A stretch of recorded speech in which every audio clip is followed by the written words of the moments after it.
मिलेगा कि एक तरफ इतनी बड़ी महामारी, उससे इतने बड़ी प्रदेश में उससे निपटने की कार्य योजना, चिकित्सा और स्वास्थ्य की पूरी व्यवस्था, राहत की पूरी व्यवस्था, लेकिन उसी दौरान प्रदेश के गरीब, मजदूर, किसान और जन सामान्य के बच्चे जिन स्कूलों में पढ़ते हैं, बेसिक शिक्षा से जुड़े हुए स्कूल, उनमें गुणवत्तापूर्ण शिक्षा उपलब्ध कराने की दृष्टि से और उत्तर प्रदेश के जो नौजवान हैं, जो शिक्षित नौजवान भी बड़ी संख्या में हैं, उनको 69,000 ऐसे नौजवानों को रोजगार उपलब्ध कराने के लिए भर्ती प्रक्रिया चल रही थी, सुचारू रूप से अंतिम चरण में थी।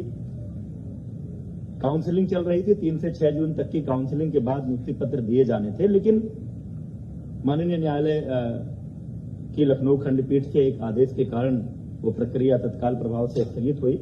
हम डबल बेंच में अपील में गए हैं, जैसा सुनवाई पूरी हो चुकी है, फैसला रिजर्व है, जैसा माननीय न्यायालय का आदेश होगा तदनुरूप कार्रवाई करेंगे।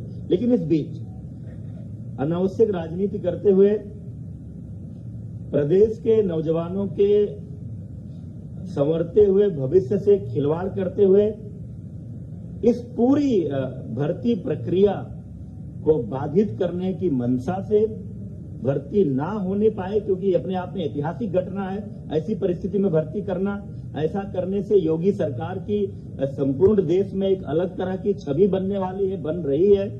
उसको बाधित करने के लिए राजनीतिक मंशा से कई सारी बातें कही गई हैं, कई सारे आरोप लगाए गए हैं, कई प्रश्न आए हैं पब्लिक डोमेन में, मीडिया के माध्यम से भी, अन्य माध्यमों से भी। इसलिए हमने ये उचित समझा कि ऐसे प्रश्नों का उत्तर आप सभी के सामने सामूहिक रूप से आना चाहिए। उन्हीं बिंदुओं को लेकर आपके बीच एक तुरंत का ज्वलंत मामला इस सहायक शिक्षक भर्ती परीक्षा में प्रयागराज का एक विद्यालय जो उस भर्ती परीक्षा में केंद्र था, उस केंद्र उसके जो प्रबंधक और उससे जुड़े हुए एक गिरोह जो धोखाधड़ी के काम में लिप्त रहता है, उसको लेकर एक मामला आया था। मामला यह है कि राहुल नाम के शिकायतकर्ता ने मई 2020 में यह शिकायत दर्ज कराई कि फरवरी 20 में किसी ने उसको भर्ती करवाने के लिए। अब यहाँ यह बात उल्लेखनीय है कि परीक्षा हो चुकी थी 6 जनवरी 2019 को, परिणाम तैयार हो चुके थे, परिणाम घोषित भी हो चुका होता शायद इसके पहले, लेकिन माननीय न्यायालय द्वारा कट ऑफ के मामले पर स्थगन आदेश देने के कारण केवल परिणाम की घोषणा नहीं हुई थी। इस बीच इतने दिनों बाद जनवरी 19 के बाद मई 2020 में शिकायतकर्ता राहुल की शिकायत आई कि फरवरी 2020 में किसी ने उनको इस भर्ती करवाने के लिए इस भर्ती में पैसे लिए। तब तक परीक्षा संपन्न हो चुकी थी, परिणाम तैयार हो चुका था। मामला माननीय उच्च न्यायालय में लंबित होने के कारण केवल परिणाम की घोषणा नहीं हुई थी। इसलिए फरवरी 20 से मई 20 में किसी लेन देन के कारण परीक्षा के परिणाम पर प्रभाव नहीं पड़ने वाला था। परंतु फिर भी शिकायतकर्ता की शिकायत को गंभीरता से लेते हुए तत्काल प्रयागराज पुलिस ने कार्यवाही की और शिकायतकर्ता द्वारा दी गई सूचना के आधार पर डॉक्टर KL पटेल, जो किसी प्राथमिक स्वास्थ्य केंद्र में चिकित्सक हैं, संतोष कुमार बिंद जिसके लेखपाल होने की जानकारी आ रही है, तथा इनसे जुड़े हुए अन्य 11 लोगों को, कुछ को 6 जून को, कुछ को 8 जून को, कुल मिलाकर के 11 लोगों को गिरफ्तार किया गया। इनसे पूछताछ के आधार पर यह जानकारी मिली कि उक्त गिरोह चंद्रमा यादव, प्रबंधक, पंचम लाल आश्रम उच्चतर माध्यमिक विद्यालय प्रयागराज से 60 गांठ कर उक्त विद्यालय में परीक्षा देने वाले परीक्षार्थियों की गैर कानूनी ढंग से मदद करता है और उसके बदले धन वसूली करता है। उक्त जानकारी के आधार पर शासन ने उक्त मामले की गहन जांच और दोषियों के खिलाफ कड़ी कार्रवाई, और चूंकि किसी एक भर्ती केंद्र, परीक्षा केंद्र पर कई जिलों के अभ्यर्थी हो सकते हैं, इसलिए यह पूरा मामला STF को सौंप दिया गया है पूरी इस जांच के लिए कि क्या इस भर्ती परीक्षा केंद्र पर, इस सेंटर पर किसी तरह की कोई गड़बड़ी हुई है या उस गड़बड़ी का लाभ उठाकर कहीं किसी अभ्यर्थी को उसका लाभ तो नहीं मिला, उसके कारण परिणाम तो नहीं प्रभावित हुआ है, कोई मेरिट में तो नहीं आया। यदि जांच में यह प्रमाणित होता है कि कुछ अभ्यर्थियों ने गलत तरीके से अंक प्राप्त कर भर्ती परीक्षा उत्तीर्ण की है, तो उनको डिबार करेंगे और अब तक की जांच पड़ताल के आधार पर उक्त परीक्षा केंद्र को भविष्य में होने वाली किसी भी भर्ती परीक्षा के लिए डिबार करके उसके प्रबंधक और अन्य संबंधित जो स्टाफ इसमें शामिल पाया जाएगा उसके खिलाफ कार्रवाई की जाएगी। इसी भर्ती परीक्षा में कतिपय लोगों द्वारा किसी सामान्य वर्ग की अभ्यर्थी जिसका सरनेम तिवारी है उनके ओबीसी कैटेगरी में चयन का भी आरोप लगाया गया है। इस संबंध में आप सब जानते हैं ये पूरी प्रक्रिया आवेदन की ऑनलाइन है। अभ्यर्थी ऑनलाइन जाकर के जो प्रविष्टियां भरता है उन्हीं प्रविष्टियों के आधार पर हम सारी लिस्ट तैयार करते हैं, कौन किस कैटेगरी में है, किसके क्या अंक हैं, और फाइनली जो भर्ती परीक्षा में अंक आए हैं उसको जोड़कर और उनके जिलों की वरीयता लेकर हमने मेरिट लिस्ट तैयार की है। अभी किसी का डॉक्यूमेंट वेरिफिकेशन नहीं किया गया था। काउंसलिंग होती ही इसीलिए है, जो 3 जून से 6 जून तक काउंसलिंग होनी थी। काउंसलिंग एग्जैक्टली डॉक्यूमेंट वेरिफिकेशन ही है, उसमें प्रमाण पत्रों की जांच होनी थी। और उसी में कोई व्यक्ति अगर लिखता है कि वो फला कैटेगरी में है, ओबीसी में है, एससी में है, एसटी में है या दिव्यांग में है, तो उसके सक्षम अधिकारी द्वारा प्रस्तुत प्रमाण पत्र वहां दिखाए जाने पर ही आरक्षण का लाभ मिलना है, अन्यथा नहीं मिलना है। यद्यपि कि कई ऐसे भी मामले आते हैं कि कुछ लोगों के सरनेम कुछ भी रहते हैं लेकिन वो किसी दूसरे संबंधित जाति से बिलोंग करते हैं, उसका प्रमाण पत्र उनके पास होता है। जैसे कोई गोसाई है अगर, और वो अगर तिवारी लिखता है, पाठक लिखता है, कोई टाइटल लिखता है, लेकिन मूलतः उसकी जाति अगर गोसाई दर्ज है तो चूंकि गोसाई जाति पिछड़ी जाति में आती है तो उसको उसका लाभ मिलेगा। लेकिन ये जो भी मामला है ये अंतिम रूप से अभ्यर्थी को लाभ तभी मिलेगा जब वो काउंसलिंग सेंटर पर उससे संबंधित प्रमाण पत्र प्रस्तुत करेंगे। इसलिए अभी किसी के लाभ मिल जाने का सवाल ही नहीं उठता है। कतिपय लोगों द्वारा आरक्षण की प्रक्रिया को लेकर भी सवाल खड़े किए गए हैं। कई बार ये बातें हो रही हैं। आप सब जानते हैं इस देश की पूरी विधि द्वारा स्थापित एक प्रक्रिया है। 50% सीटें किसी भी भर्ती परीक्षा में अनारक्षित होती हैं।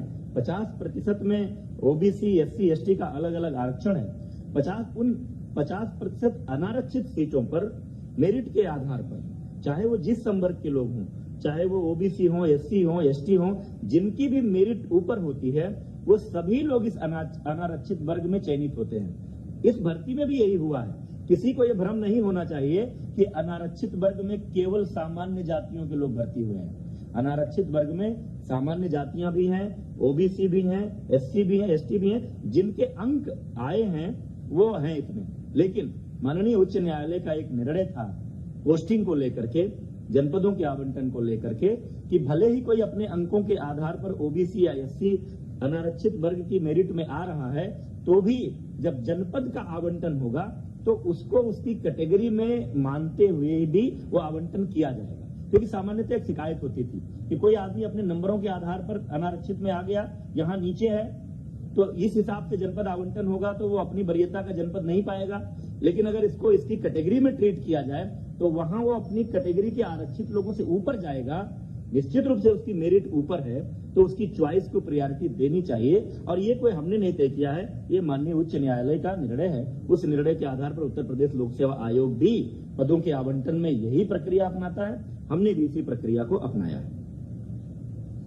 भर्ती प्रक्रिया अंतिम चरण में थी, काउंसलिंग चल रही थी, ये मैंने बता दिया आपको। माननीय न्यायालय के स्थगन आदेश के कारण हमने काउंसलिंग रोकी है। हम डबल बेंच में अपील में गए थे, उसकी सुनवाई कल पूरी हो गई है। फैसला सुरक्षित है।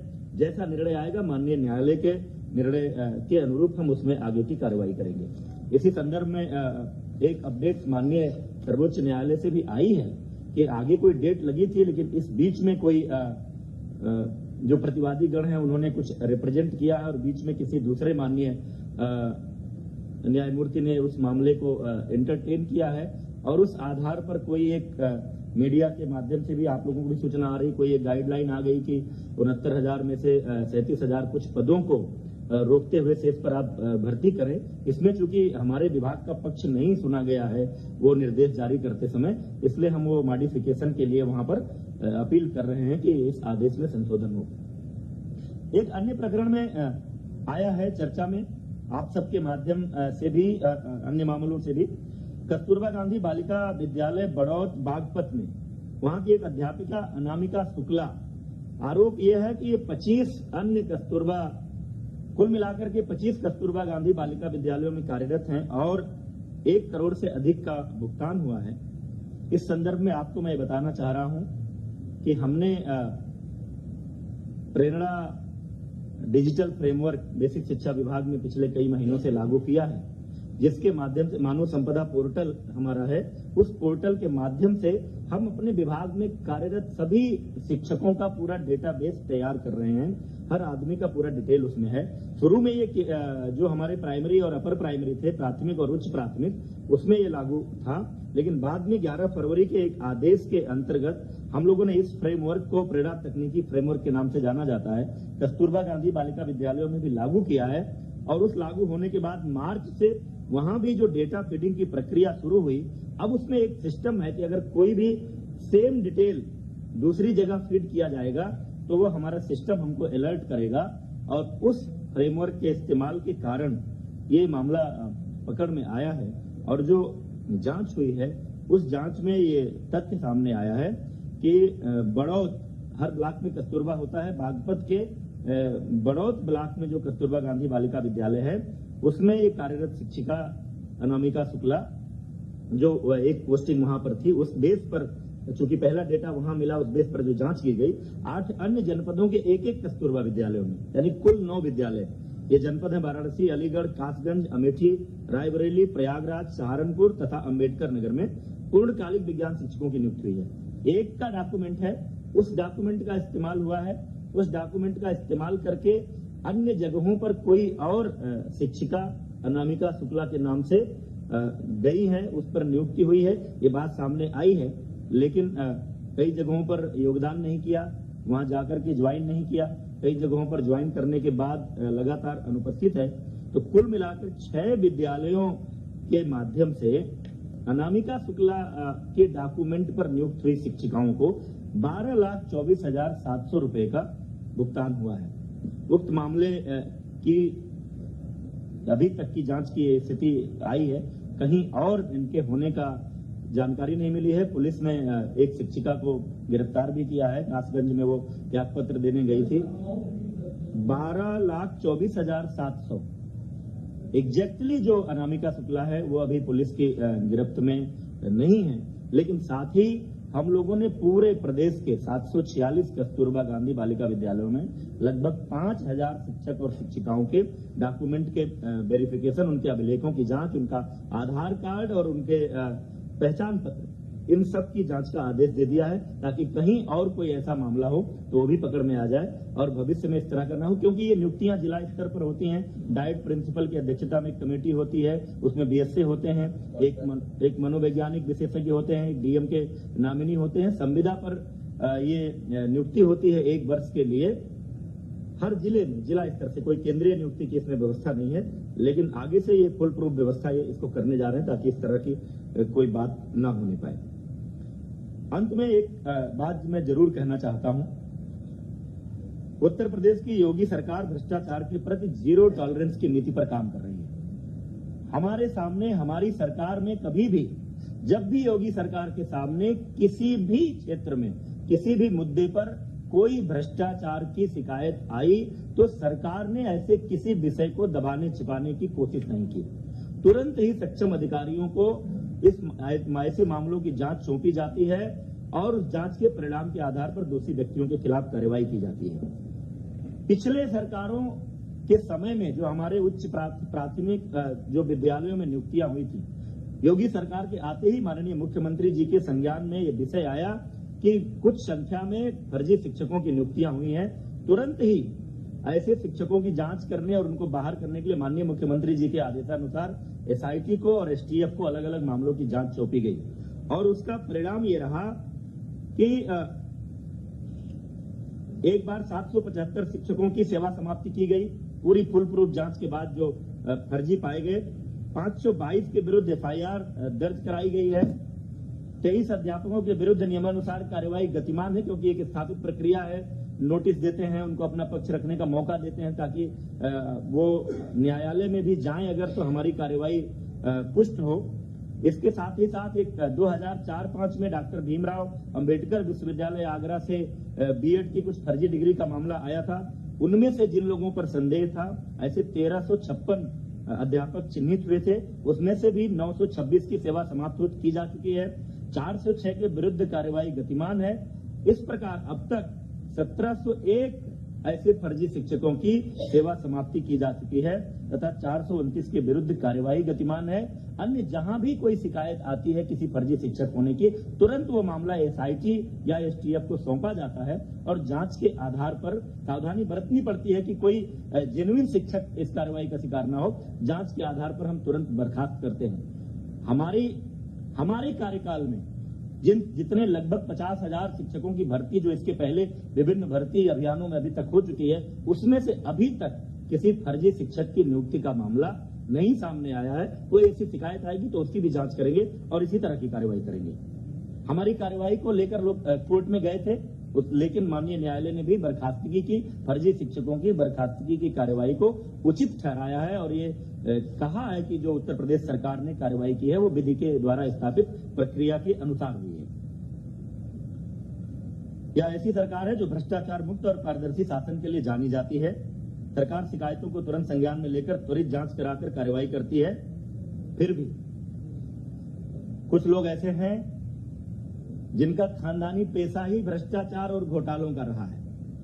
उनका पूरा इतिहास भ्रष्टाचार का, घोटालों का रहा है, तो वो उनकी कल्पना में नहीं है कि इतनी बड़ी कोई भर्ती या इतनी बड़ी संख्या में रोजगार देने का अभियान ये बिना भ्रष्टाचार के कैसे हो सकता है। क्योंकि स्वाभाविक है कि जिसका अपना जो ट्रैक रिकॉर्ड रहता है, जिसका अपना जो स्वभाव रहता है, आदमी उसी आधार पर सोचता है। इसलिए पूरी भर्ती, मैं एक आरोप लगाना चाहता हूं, पूरी भर्ती प्रक्रिया को डिरेल करने के लिए योगी सरकार को इस बात का श्रेय न मिले कि जिस तरह से कोरोना के कारण उत्पन्न हुई महामारी में पूरे प्रदेश की 23 करोड़ से ऊपर की जनसंख्या को एक एक व्यक्ति को भोजन मिले, राशन मिले, जीवन निर्वाह भत्ते के रूप में 1,000 रुपया जो पात्र व्यक्ति हैं उनको मिले, साथ ही 1,500 से अधिक ट्रेनों को लगा करके जिस तरह से लगभग 30 लाख प्रवासियों को प्रदेश में लाया गया, फिर उनकी स्किल मैपिंग हो रही है, उनको भी राशन और निर्वाह का भत्ता दिया जा रहा है और आगे उनको भी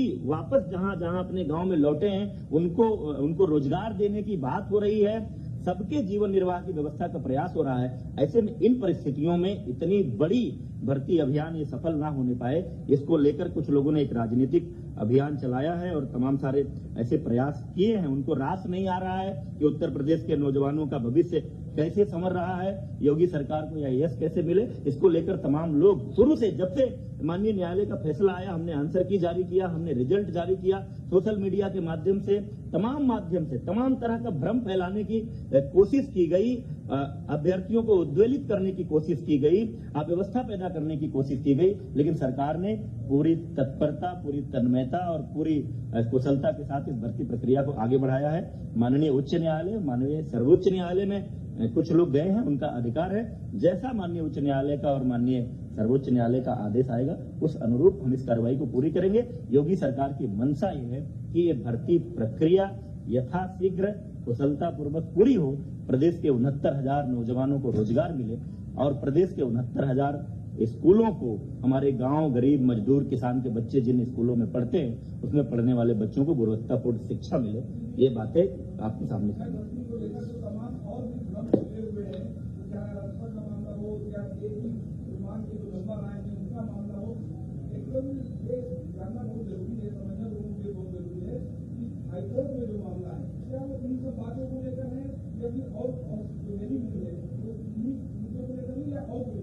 नहीं, माननीय उच्च न्यायालय लखनऊ के सामने जो मामला गया था, लखनऊ खंडपीठ के सामने, जिस पर काउंसलिंग स्टे हुआ, वो मामला कुछ प्रश्नों को लेकर गया था कि कुछ अभ्यर्थियों को ये था कि जिन प्रश्नों के उत्तर हमारा जो परीक्षा नियामक प्राधिकरण है उसकी जो विशेषज्ञ समिति ने जो उत्तर तय किए हैं, जिस आधार पर हमारा रिजल्ट बना है, उनको उस पर आपत्ति थी कि इसका उत्तर ये नहीं कुछ और है।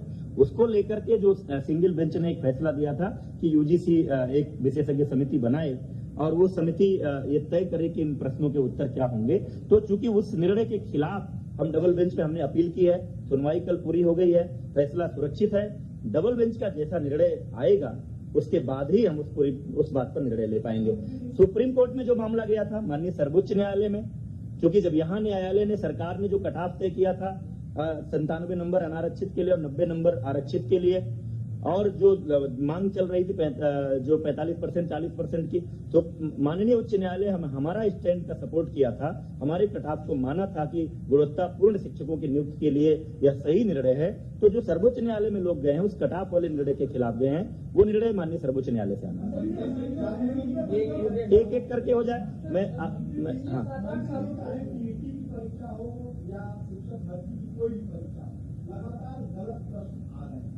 लाखों अभ्यर्थी परेशान है, सड़कों पर है, कौन है इसके लिए जिम्मेदार, और जो जिम्मेदार है उनके खिलाफ क्या कार्यवाही आप लोग अब तक किए और आगे क्या कार्यवाही करेंगे? आप कुछ कह रहे थे? इसमें 3 प्रश्नों का जब सभी कैंडिडेट्स को अपॉर्चुनिटी दिया गया था ऑब्जेक्शंस रेज करने के लिए, जब आंसर कीज पब्लिश हुए थे, 3 का एक्सपर्ट कमेटी ने देकर सभी कैंडिडेट्स को बराबर मार्क दे दिया। जहां तक हाईकोर्ट लखनऊ बेंच में प्रश्नों का जो 13 प्रश्नों का किया गया था, इसमें इन 13 प्रश्नों को हम लोगों ने सरकार के पक्ष से हम लोगों ने सही ठहराते हुए इसको किया है। उसी की कल सुनवाई हुई है एंड आरक्षण ये जजमेंट भी सुरक्षित हो गया है। I think we should wait for the judgement. Thank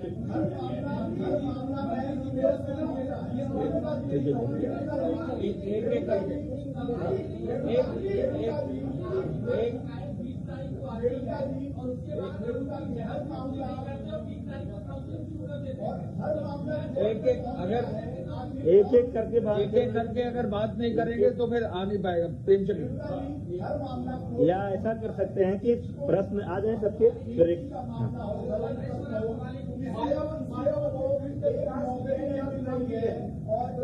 आप बताइए। हाँ, 25,000 नौकरी कर रही है, करोड़ों रुपये उसे मिल रहा है। ये सिस्टम की खामी है, अधिकारियों की खामी है, सरकार की खामी है, पूर्व सरकार की खामी है, राजनीतिक दलों की खामी है। आखिर कौन है जिम्मेदार? देखिए, आप कस्तूरबा वाले मुद्दे पर आप कह रहे हैं, इसे सर बता दीजिए। हाँ, जो पहला सवाल उन्होंने उठाया है, जो सवालों 2017 की, 2018 की, 2019 की 68,500 भर्ती, 69,000 भर्ती। हर भर्ती परीक्षा में गलत सवाल पूछे गए। 2 बार हाईकोर्ट से अभ्यर्थियों को राहत मिली और दोबारा रिजल्ट आया 30,000 और कैंडिडेट पास।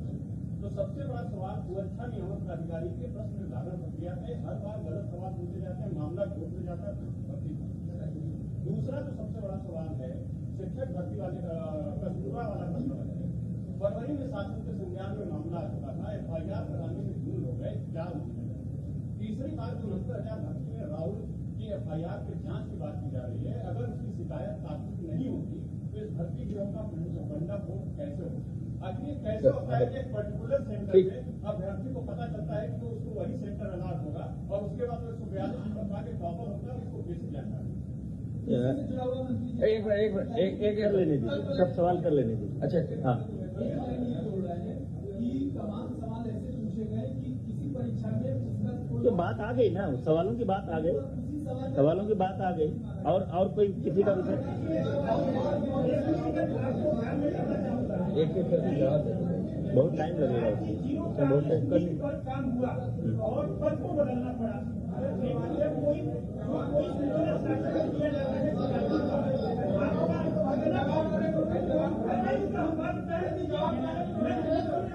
नहीं कर पाएंगे आप। बस 1 मिनट। भ्रष्टाचार है, उसकी बड़ी लंबी प्रक्रिया हो जाती है, लेकिन वो टेबल पे जाते जाते बाबू जो होता है वहाँ का कोई वो दबा देता है। आपका प्रश्न ये विषय बाबू के टेबल का नहीं है। अभी तो जो बात कर रहे हैं लोग, देखिए सर आप जवाब दें। एक मिनट विजय आप जवाब दे दें। ये कस्तूरबा वाला जो विषय है वो हम कब से वो छानबीन कर रहे हैं, किस तरह से वो एक विषय कस्तूरबा वाला रख दीजिए।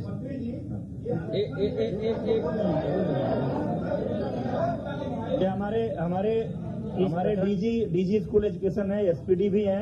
कस्तूरबा के मामले का आपको इस प्रकरण में, कस्तूरबा गांधी बालिका विद्यालय प्रकरण में जब डेटाबेस बनाया गया, प्रेरणा ऐप में उपस्थित दर्ज कराने की बात आई थी, तो बागपत की जो अनामिका शुक्ला के नाम पे जो कार्यरत थी वो फरार हो गई थी। उनके खाते में जो धनराशि बैंक मैनेजर से संपर्क हुआ तो कहीं और से भी उनकी धनराशि वहां ट्रांसफर होने की बात आई। वहां के डीसी ने हमें रिपोर्ट किया, तुरंत हमने 11 मार्च को आदेश किया, पत्र मीडिया को भी हमने दिया था कि 11 मार्च को हमने आदेश किया एडी बेसिक्स को कि तुरंत इनके अभिलेख मंगा लीजिए।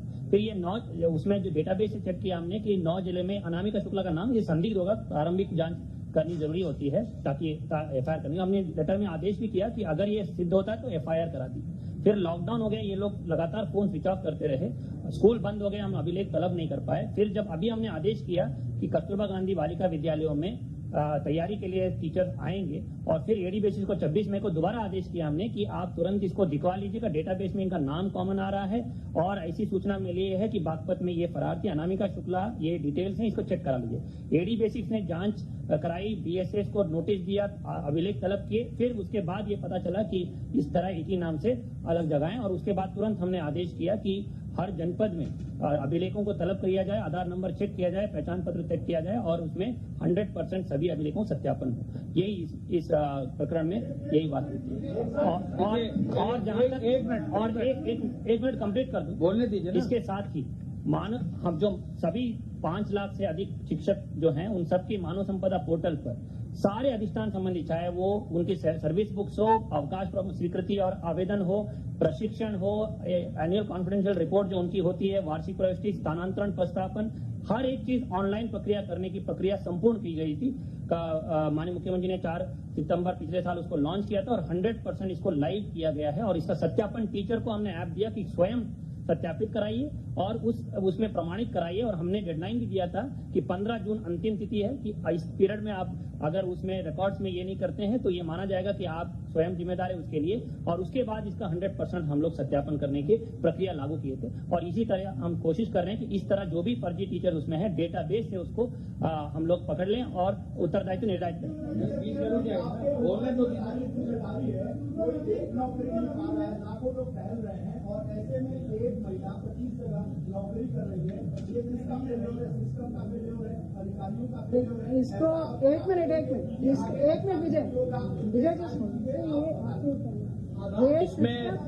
इसमें वीरेश जी जो डीजी बेसिक कह रहे हैं, ये जो नया पोर्टल बनाया है तभी से ये चीजें पकड़ में आने लगी हैं। अगर लॉकडाउन नहीं होता तो 15 जून तक आ गया होता। आपको खुद माननीय मुख्यमंत्री जी ने आपको बताया कि अब तक जो है 1701 फर्जी शिक्षक पकड़े गए। ये आज से नहीं, कई समय से हैं और सरकार कटिबद्ध है, शिक्षा विभाग कटिबद्ध है, हर हालत में इसको कर देंगे। लॉकडाउन नहीं होता तो 15 जून तक ये लाइव हो गया होता। चूंकि ये सब प्रक्रिया शुरू हो गई है तो ये कार्रवाई की जा रही है। इस मामले में एक चूक ये थी कि मार्च में जब कार्रवाई होनी थी तब हो गई होती। आपका पॉइंट वैलिड है, लेकिन लॉकडाउन आ गया था और ये जिले स्तर पर कॉन्ट्रैक्ट मार्च टीचर हैं, इनको कोई नौकरी नहीं दी जाती है, केवल मात्र जिले स्तर पर कॉन्ट्रैक्ट दिया जाता है। जिले स्तर पर अब सूचना जब इकट्ठा होना शुरू हुई है तो ये जानकारी मिली है, 6 जगहों पर मिला है, कार्रवाई की जाएगी। जो भी होगा दोषी बचेगा नहीं। एसटीएफ को दे दिया गया है, हर व्यक्ति इसमें जो भी गड़बड़ होगा पकड़ा जाएगा। सर आप राहुल के सर नहीं, कौन सी जांच चल रही है? नहीं, ऐसे नहीं होता है कि इतनी बड़ी। आप मेरी बात सुनिए, मैं आपकी बात का जवाब दे रहा हूं। आप उत्तेजित क्यों हो रहे हैं? देखिए, ऐसा दुनिया में किसी भर्ती परीक्षा में नहीं होता है कि कोई भर्ती की प्रक्रिया चल रही हो, काउंसलिंग का डेट हो और एक कोई शिकायत पड़ जाए कि साहब हमसे किसी ने पैसा ले लिया था, हमारी भर्ती नहीं हुई, तुरंत हम पूरी भर्ती प्रक्रिया रोक दें। ऐसा कहीं नहीं होता। कोई एक भी उदाहरण हो तो मुझे दे दीजिए। ये पहले से 8 मई को हमने नोटिफिकेशन जारी कर दिया था। जितनी तत्परता से माननीय न्यायालय का फैसला आया, लॉकडाउन चल रहा था, उसके बावजूद हमने आंतर की जारी किया, रिजल्ट जारी किया, मेरिट लिस्ट जारी की और 8 मई को पूरा शेड्यूल नोटिफाई कर दिया था कि फला तारीख को आवेदन करेंगे लोग, फला तारीख को काउंसलिंग होगी, उसके बाद नियुक्ति पत्र देंगे। ये सब चीजें चल रही थी। माननीय न्यायालय ने अगर स्थगन आदेश नहीं दिया होता तो हम अपनी नियुक्ति प्रक्रिया पूरी करते। इस बीच एक शिकायत आई, मैं जो बात बार बार आपसे कह रहा हूं, इस बीच एक शिकायत आई, नहीं आप सुनिए ना भाई, केवल जवाब नहीं, मेरी बात समझिए। इस बीच एक शिकायत आई, हम लोगों ने तुरंत ही उस शिकायत को संज्ञान में लेते हुए हमारी पुलिस ने वहां तत्परता से काम किया। जिसका जिसका उस व्यक्ति ने नाम लिया उनमें से लोगों को गिरफ्तार किया गया है, पूछताछ हुई है, प्रारंभिक जांच हुई है और उस आधार पर लगा कि ये मामला एसटीएफ को सौंपने लायक है ताकि दूध का दूध पानी हो। जो भी लोग इस तरह का करते हैं, ये पहले से भी ये नाम आ रहे हैं कि ये तमाम रेलवे भर्तियों से लेकर अन्य भर्तियों में करते रहे हैं, तो इसलिए स्पष्टता से पूरी जांच हो और जो लोग भी ये करते हैं वो भी पकड़े जाएं। और अगर इस भर्ती में भी उस गिरोह ने किसी तरह का लाभ किसी को पहुंचाया है तो ऐसे अभ्यर्थी भी चिन्हित हों और उनको हम दीवार कर सके, वो प्रक्रिया चल रही है।